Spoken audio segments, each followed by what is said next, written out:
we'll go into the works in progress forum and basically see what sort of subjects. So, okay, I guess we can start with Seba. This might be your, I believe you're relatively new, right? This might be some of your first stuff. Okay, cool, nice. It's nice to see the lectures are having an influence, so it's good you've broken this up into different UV analysis. You've got the head, body, and the equipment. To be honest, this is looking fairly good. Everything seems quite laid out well, and also done like an anatomy study. I guess the concept you're going for self-explanatory in terms of 3D. It's got some 3D elements there. Oh, you're doing this in Blender, I believe. Okay, let's get this into Photoshop. So if you're with us here, just tell us what you're sort of like aiming towards. What's the final outcome for the project? If there's anything in particular you would like feedback on or you're unsure of, let's flip the old reference in there. Okay, we are set up. So yeah, it's a good reference. What sort of skill level do you reckon you're currently working at? Are you picking up character art, or are you looking to make like a final portfolio? Want to know how will be the best way to work the hair and fur? I guess so. It depends on which sort of software you'd like to use. If you'd like to stick in Blender, or you'd like to do some sort of more real-time stuff. But we'll start on the sculpt here. So I think the first thing I initially see, and it's quite like one of the largest components, is the shape of the stomach. So for example, the shapes that I'm seeing on the sculpt here, it's quite long and rounded, almost like flat at the top. But with the character here, a bit more musculature, so it's almost like a little bit more squared off. I don't know if you've seen muscly people who have like a bloated gut. Usually if they're taking all sorts of like steroids and stuff, they kind of like growth hormone, they get all this thing. So this one's sort of coming across as like a fat kind of pregnancy almost, whereas this one is coming across like very muscly and bulky. Do you know what I mean? So I think just like a switch up of that area, and there'll be an opportunity to kind of put some more musculature in here and then cover it with fat basically. So I think that'll be a little bit more accurate in terms of there. If you're going for super stylized stuff, just have a look at the kind of curves and forms. So for example, if I look at the inner curve of the wrist here, just like that, just note the angle of that and how fast it turns. Now, if you can compare it to yours is a little bit more squared off and longer. So these tiny little features are gonna make it more accurate to the style of the character here. Could be sort of like an angle thing, but it seems that the wrist has got a little bit long in comparison to the rest of the curvature. And then just sharpening it up wherever the bits are going out. So what usually I would like to see as well, whenever you're making an asset like here or some fur, it's always a great opportunity to have that very much part of the silhouette. So for example, if you're going to turn this black and white, you definitely want to make as many opportunities to have this sticking out just so it looks good on the sides. But yeah, I think it's shaping up. You might obviously you might not be at this stage yet, but just breaking up the cloth here and then adding some more sculpted areas to the wood. But it could be that you're just sort of like blocking that out, to be honest. In terms of the face, I think the face matches expression quite well. Like I think it's matching quite nice. When it comes to the ear, I'll see this quite a lot. The ear is really a chance to go quite deep. You know, if you were to look at the ear from the side, currently your ear, this is from the pure front view, it's kind of only going in a little bit, like the cavities, you know, just very gently, just like coming in and out. Whereas if you look on the reference and with normal people, you can actually see the shadow, how dark that is. Now, if we look from the side view again, you really want to go super deep with this. Like the ear cavity and the canals are very interesting sculpting. So make sure you go deep and like go up as well. It just gives it a really nice effect, you know. So instead of like a flat look, right, like we have here, it's going to have lots of hard shadows and like localized. It's going to look really cool. So I think that's going to be an improvement on basically like the scale of the ear there. Got little eyes.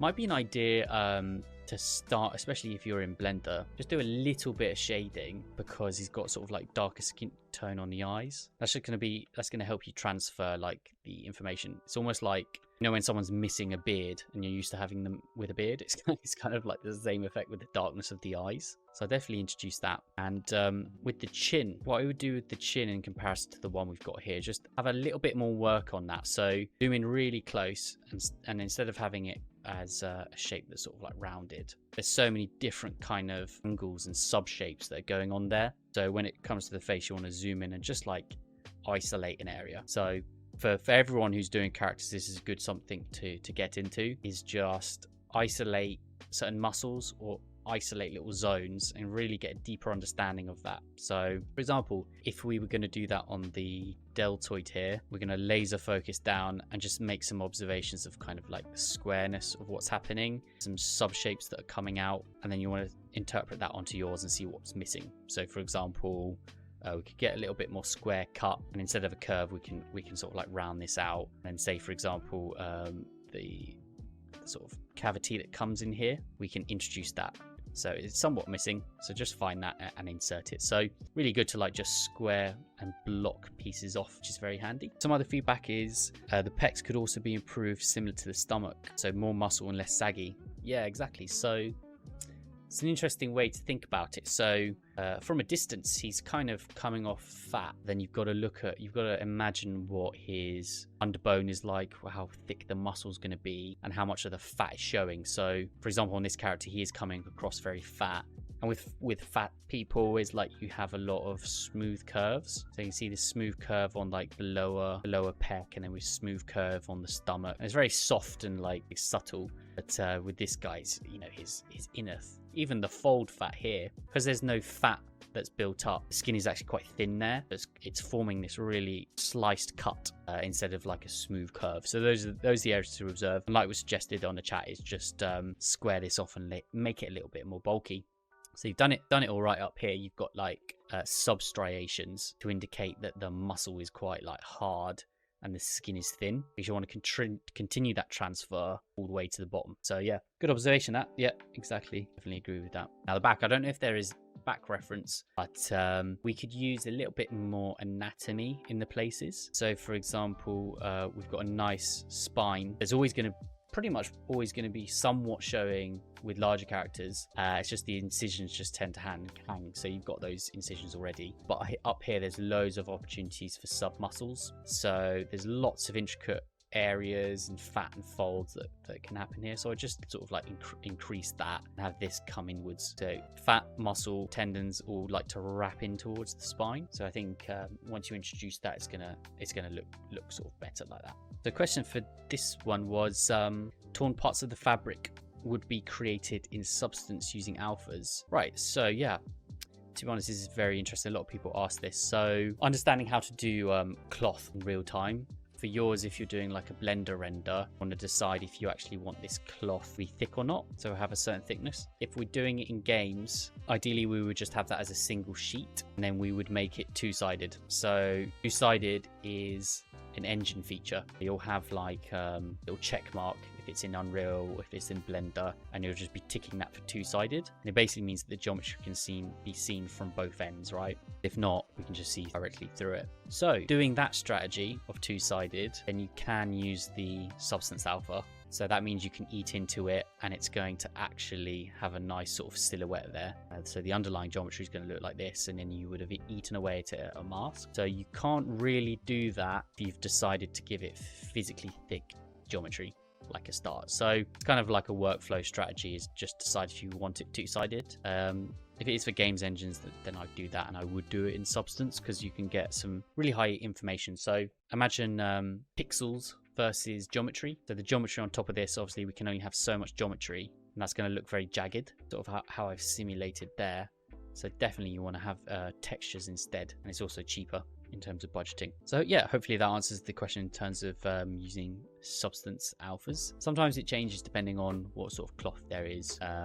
Yeah, I might add that to a video subject list of sort of like how to approach games cloths. That's a difficult one. There's some cool techniques that I can sort of show you that's like the best of both worlds, but it's kind of beyond the scope of this one. But yeah, cool, nice progress. Interested to see how this folds out. Any other bits of feedback for for this while I have it up on the screen, basically. I think we've got a good coverage there. You're also asking about hair, I seem to remember. So it depends what's the end goal for it. If you want it to be hair cards, then that detracts from the stylistic effect, right? But as you have it here, I don't think it looks quite all right. You know, if it was just sculpted, I don't think there's anything bad about that. It is very much of the style. So it just depends what you want to go for. There's no point in forcing hair cards where they don't need to be. Maybe leave hair cards to a different portfolio piece. I don't think it offers itself up to this one so much. So just covering the hair. Might have preempted that. The clip my spine, now remember things. All right. Okay, so let's move on to the next one. So let's see what we've got. So I'd also wonder, you know, seeing that you're in Blender, would you have any interest in being a ZBrush convert? Because if I'm totally honest, it is just way better. Not better in terms of 3D modeling. It sucks for 3D hard, like not hard surface, but physical environment modeling. Damn, it's these like 32K images that wreck the Discord, right? Okay, yeah. So when I saw this concept, the first thing that popped out to me was let's not use blue because it's blue. Was the arm length. So it's kind of like looking very short and stubby. So as a general rule of thumb, you want to have the bottom of the fingers, if this person was to put the arms by their side, it would kind of fall about here on the lower leg. That doesn't look like much of a distance, but if this was to wrap back down, you can see that it's falling very short. So it's kind of giving this stubby baby look. And then also it depends on the length of the hand. That also adds to the illusion of shortness. So for example, if you're going to get your own hand, you can see how many that takes up in your lower and your upper, and this would be slightly off proportion, so we just scale them here. So this is going to be a case of like getting that entire arm, masking it off, and then increasing the length, but not forgetting to also change the proportions, because you can't just make something bigger and have it look nice. So that's kind of like something when I go into lectures and someone will do something and they'll make it bigger and they go, okay, it doesn't look right. Like now you have to do a little bit more to sort of like get it there. So this is the aim, this is the target, and you've got it right there. So in terms of sculpting, I think, you know, you've got it close to the expression of the 2D concept. I think that's quite good. Now, when it comes to sculpt, I think his expression is a bit passive, so it's hard to tell what kind of like emotion is coming out of that. So for a portfolio, unless you're sending it off to a rigger, that's awesome. You know, a really standard basic look is great because then they can manipulate it. But for a portfolio piece, I would put some sort of expression in there just so you can have it like resonate with people a little bit more. So yeah, just experiment with what sort of expression you've got, because right now it's sort of like eyebrows up, which is a surprise look. I think like also this is looking really cool.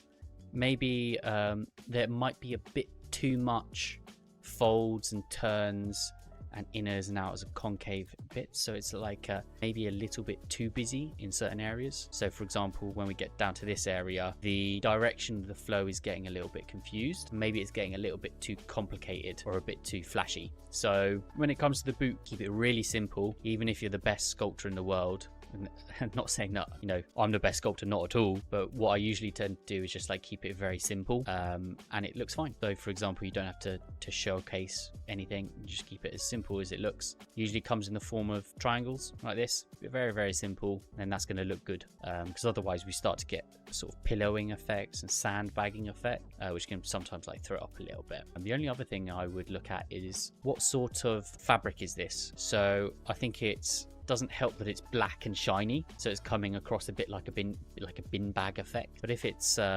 something, you know, you've got here that's sort of like the more fantasy, interesting textiles, then if you look on your concept, you've drawn in the quite broad elements, but you've sculpted in really high frequency, potentially the simulations that come from Marvelous Designer. So usually when I talk to people about Marvelous Designer, remember it's totally okay to deviate from this, and like if you don't know a section of it, just get rid of it. So the main outcome is looking good for the final piece. So yeah, just a better interpretation of what the trousers are, I reckon, in combination with that. So I think the abs are looking cool. You know, you've made those nice and asymmetric.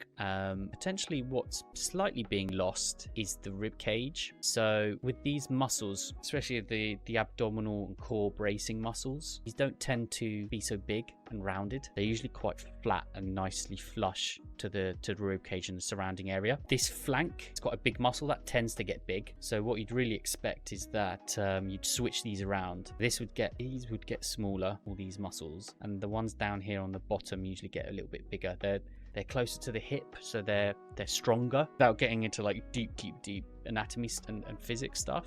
So yeah, make those a little bit bigger around the hip and then tone those down where it's around the bone.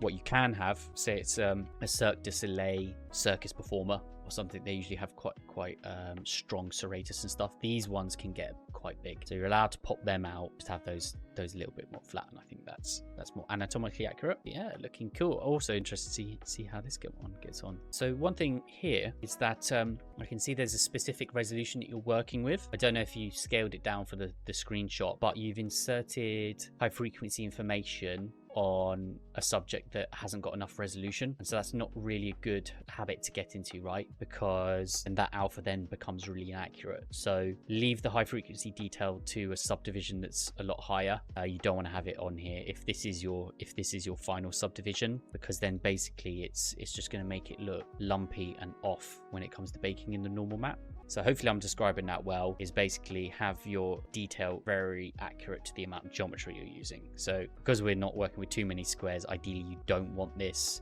high frequency detail inside, because it's going to mess things up the final sculpt. But you know, it looks good from a distance, but obviously when you get a bit closer it kind of messes up. But yeah, cool. We got another cape one here. Maybe I will do a video on sort of like how to do the thickness of the cape. That'll be important for both of you, I think.